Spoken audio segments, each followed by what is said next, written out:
الحمد لله رب العالمين والصلاة والسلام على سيد المرسلين أما بعد فأعوذ بالله من الشيطان الرجيم بسم الله الرحمن الرحيم الصلاة والسلام عليك يا رسول الله وعلى آلك وأصحابك يا حبيب الله الصلاة والسلام عليك يا نبي الله وعلى آلك واصحابك یا نور اللہ۔ محترم اور پیارے اسلامی بھائیوں، مدنی چینل کے ناظرین، مدنی چینل کے سلسلے آئیے دعا یاد کریں۔ میں آپ کو ایک مرتبہ پھر مرحبا کہتے ہیں۔ انشاءاللہ عز و جل آج ہم اس سلسلے میں مریض کے ساتھ کھاتے وقت پڑھی جانے والی دعا یاد کریں گے۔ سرکار مدینہ صلی اللہ تعالی علیہ وسلم کا فرمان قربت نشان ہے، جس کا مفہوم کچھ یوں ہے کہ کل بروز قیامت تم میں سے میرے زیادہ قریب وہ شخص ہوگا جس نے دنیا میں زیادہ کثرت سے درود پاک پڑھا ہوگا۔ صلو علی الحبیب صلی اللہ تعالی علی محمد وعلی آلہ وبارک وسلم صلاۃ و سلام علیک یا سیدی یا رسول اللہ۔ میرے میٹھے اور پیارے اسلامی بھائیوں، اس دعا کو یاد کرنے سے پہلے ایک اہم مسئلہ آپ کی بارگاہ میں پیش کر دوں۔ ہمارے ہاں ایک بات مشہور ہے کہ فلاں کو اس شخص کی بیماری لگ گئی، تو شریعت مطہرہ کے نزدیک یہ بات درست نہیں ہے، بلکہ کئی احادیث مبارکہ بھی اس مضمون کی ملتی ہیں کہ بیماری کا اڑ کر لگنا یہ کوئی بات نہیں ہے، اس کی کوئی حقیقت نہیں ہے۔ واقعی یہ بات درست ہے۔ جب روایت کے اندر ہمیں بتا دیا گیا تو مسلمان کا اس بات پر یقین ہونا چاہیے۔ اب سوال یہ پیدا ہوتا ہے کہ بعض اوقات گھر کے اندر ایک شخص کو بیماری لگی، دوسرے کو لگی، پھر تیسرے کو لگی، تو یہ کیا ہوا؟ جی ہاں، ایسی کیفیت ہوتی ہے، بعض اوقات اتفاق ہو جاتا ہے۔ تو اس میں یہ ذہن بنانا چاہیے کہ اگرچہ یکے بعد دیگرے کئی افراد ایک ہی بیماری میں مبتلا ہوئے، تو ہر ایک اپنی ہی بیماری میں مبتلا ہوا، دوسرے کی بیماری اڑ کر اس کو نہیں لگی۔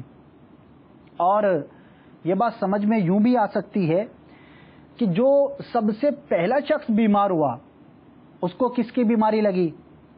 وہ بھی تو اسی گھر کے اندر بیمار ہوا تھا نا، اس سے پہلے تو کسی کو بیماری نہیں تھی۔ تو جب ایک شخص کو اولاً اپنی ہی بیماری لگ سکتی ہے، تو دوسرا تیسرا خواہ کتنے ہی ہوں، تو ہر ایک اپنی ہی بیماری میں مبتلا ہوتا ہے۔ بہرحال اگر کوئی شخص ایسا قوی الایمان نہیں اور وسوسوں کا شکار ہو جاتا ہے، تو وہ بھلے چاہے تو جیسا کوڑ کا مریض ہے یا کوئی شدید مرض کے اندر مبتلا شخص ہے، تو اس کے پاس کھانے پینے میں احتیاط کرے کہ بلا وجہ وسوسوں میں مبتلا کرنا اپنے آپ کو یہ درست نہیں۔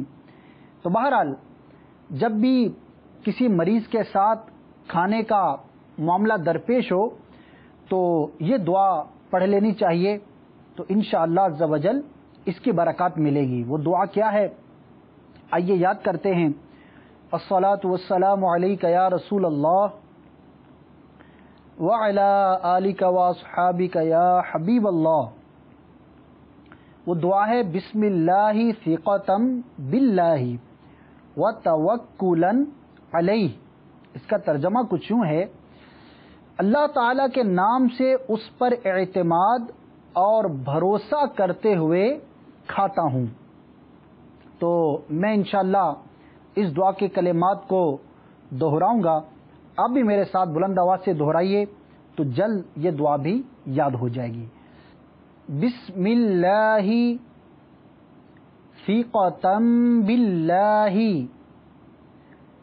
بسم اللہ ثقة باللہ، بسم اللہ ثقة باللہ،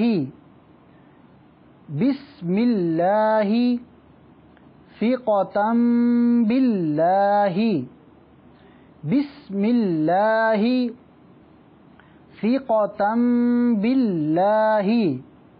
یہ دعا کا ایک حصہ ہوا، بسم اللہ ثقة باللہ۔ اب دوسرا حصہ یاد کرتے ہیں، وَتَوَكُّلًا عَلَيْهِ، وَتَوَكُّلًا عَلَيْهِ، وَتَوَكُّلًا عَلَيْهِ، وَتَوَكُّلًا عَلَيْهِ، وَتَوَكُّلًا عَلَيْهِ، بسم اللہ ثقة باللہ، وَتَوَكُّلًا عَلَيْهِ، بسم اللہ ثقة باللہ، وَتَوَكُّلًا عَلَيْهِ۔ بس اتنی سی دعا ہے۔ جب بھی مریض کے ساتھ کھانے کا معاملہ درپیش ہو تو اس وقت یہ دعا پڑھ لینی چاہیے، بسم اللہ ثقة باللہ وتوکلا علیہ۔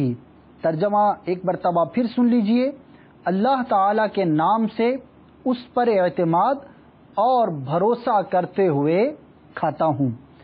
آخر میں درود پاک بھی ضرور پڑھ لیا کریں، اور جب درود پاک پڑھیں گے اول و آخر تو انشاءاللہ عز و جل اللہ تبارک و تعالیٰ کی بارگاہ میں مانگی گئی وہ دعا بہت جلد قبول ہو جائے گی۔ الصلاۃ والسلام علیک یا نبی اللہ وعلی آلک واصحابک یا نور اللہ۔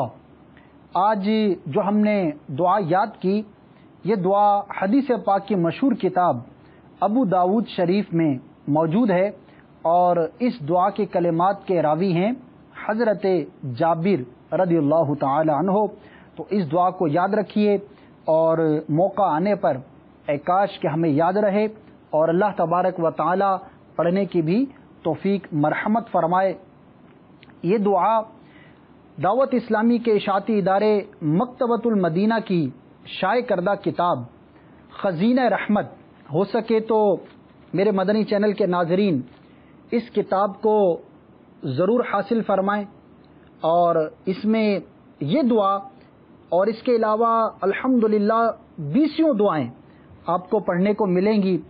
آپ اپنے گھر میں رکھیے اور اس کے مطابق دعائیں پڑھیں گے تو انشاءاللہ بہت زیادہ برکتیں حاصل ہوں گی۔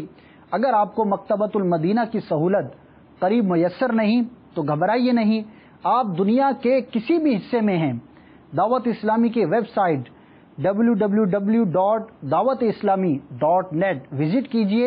اس ویب سائٹ پر انشاءاللہ عز و جل آپ کو یہ کتاب بھی مل جائے گی۔ جی ہاں، آپ کتاب کو پڑھ بھی سکتے ہیں اور وہاں سے ڈاؤن لوڈ بھی کر سکتے ہیں۔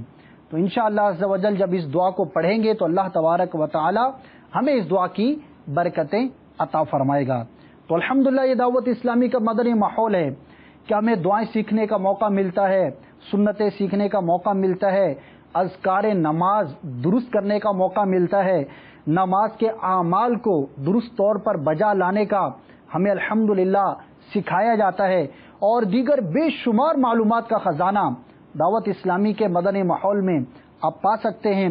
یہ مدنی چینل جس کے ذریعے آپ اس وقت ہمارے سلسلے میں جمع ہیں، الحمدللہ دعوت اسلامی کا یہ ایک شعبہ ہے، دیگر بھی شعبہ جات ہیں۔ الحمدللہ سنتوں کی تربیت کے لیے عاشقان رسول کے بے شمار مدنی قافلے دنیا بھر میں 3 دن کے لیے، 12 دن کے لیے، 30 دن کے لیے، 12 ماہ کے لیے سفر اختیار کرتے ہیں۔ آپ بھی ان مدنی قافلوں میں عاشقان رسول کے ساتھ سفر اختیار کیجئے، انشاءاللہ عز و جل دونوں جہاں میں بیڑا پار ہوگا۔ اللہ تبارک و تعالی ہمیں جو کچھ سیکھا اس پر عمل کرنے کی اور اس کو دوسروں تک پہنچانے کی توفیق مرحمت فرمائے۔ آمین بجاہ النبی الامین صلی اللہ تعالی علیہ وسلم۔